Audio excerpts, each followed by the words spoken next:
Hi అందరికీ, welcome back to Uma వంటిల్లు. ఈరోజు ఉమా వంటింట్లో గుత్తి వంకాయ కర్రీ అయితే చేసుకుందాము.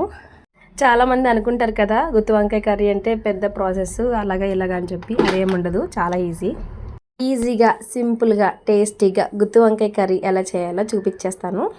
నా స్టైల్లో గుత్తి వంకాయ కూర నాతో పాటు మీరు కూడా చూసేయండి. ఇంకా వీడియోలోకి అయితే వెళ్ళిపోదాం. ముందుగా అయితే స్టవ్ వెలిగించుకొని ఒక ప్యాన్ తీసుకొని, ప్యాన్ అయితే హీట్ ఎక్కిన తర్వాత అందులో ఒక స్పూన్ జీలకర్ర, ఒక స్పూన్ ధనియాలు, ఈ రెండు లైట్గా ఫ్రై చేసుకోవాలి.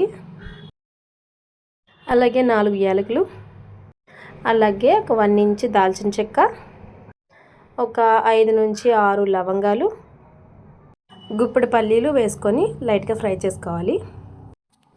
ఒక చిన్న కప్పు నువ్వులు అయితే తీసుకున్నాను.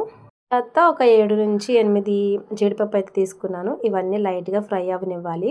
నువ్వులు అయితే బాగా మాడిపోకూడదు, అసలు టేస్ట్ బాగోదన్నమాట. లైట్గా ఫ్రై చేసుకొని ఇందులోనే ఒక చిన్న ముక్క ఎండు కొబ్బరి కూడా వేసుకోవాలి. నా దగ్గర ఎండు కొబ్బరి ముక్కలు అయితే లేవు, పొడి అయితే ఉంది. అదైతే కొంచెం చిన్న కప్పుతో పొడి అయితే వేసుకున్నాను. అవి కూడా మొత్తం ఫ్రై అవ్వనివ్వాలి. ఈ ఎండు కొబ్బరి పొడి అనేది లాస్ట్లో వేసుకొని కొంచెం ఫ్రై అవ్వనివ్వాలి. అలా లైట్గా 2 మినిట్స్ ఫ్రై చేసుకొని స్టవ్ అయితే ఆఫ్ చేసుకొని 10 నిమిషాలు చల్లారి పెట్టుకోవాలి. ఇవి చల్లారిన తర్వాత ఒక మిక్సీ గిన్నెలోకి అయితే వేసుకుందాము.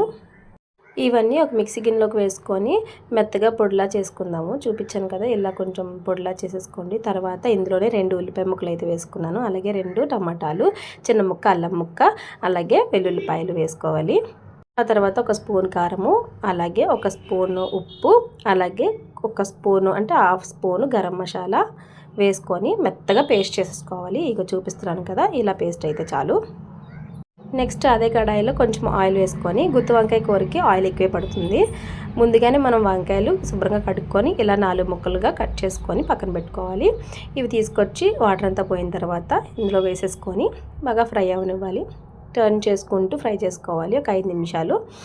అవి మెత్తగా కుక్ అయిన తర్వాత మనం ముందుగా పేస్ట్ చేసుకొని పెట్టుకున్నాం కదా, అదైతే ఇందులో వేసేసుకొని బాగా ఫ్రై చేసుకోవాలి. మొత్తం వంకాయ ముక్కలన్నిటికీ ఈ గ్రేవీ కలిసేలాగా కలుపుకుంటూ సిమ్లోనే పెట్టుకొని అలాగా ఫ్రై చేసుకోవాలి. ఇలా ఆయిల్ అంతా పైకి వచ్చిన తర్వాత మనం దీంట్లో సరిపడా వాటర్ అయితే వేసుకుందాం. మిక్సీ గిన్నెలో వాటర్ అయితే వేసుకొని నేను ఇందులో వేసుకున్నాను, అందుకే అలా కనిపిస్తుంది వాటర్లా కాకుండా. వాటర్ వేసుకున్న తర్వాత ఒక 5 నిమిషాలు మూత పెట్టి మీడియం ఫ్లేమ్లో ఉడికించుకుంటే గుమ్మగుమ్మలాడే గుత్తి వంకాయ అయితే రెడీ అయిపోతుంది. లాస్ట్లో కొంచెం కొత్తిమీర వేసుకుంటే కూర అయితే రెడీ.